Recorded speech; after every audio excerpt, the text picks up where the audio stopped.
บนฟ้าที่นำพาให้มาพบกันชาตินี้ได้เพียงแอบฝัน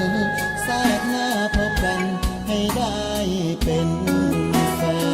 น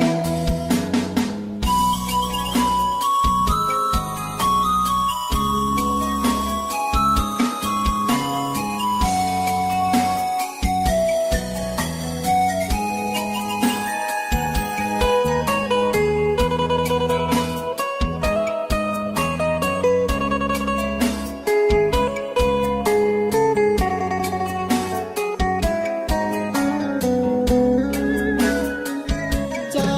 ขี่รถเก๋งฟังเพลงใส่เงินเป็นหนี้แต่เฮานั้นขี่รถขี่เงินจะกีบยังบ่มีสักได้เพียงแอบมองได้แอบจ้องก็ดีเกินไปหูดีเจ้าอยู่สูงเกินไปย้ำเตือนหัวใจว่าให้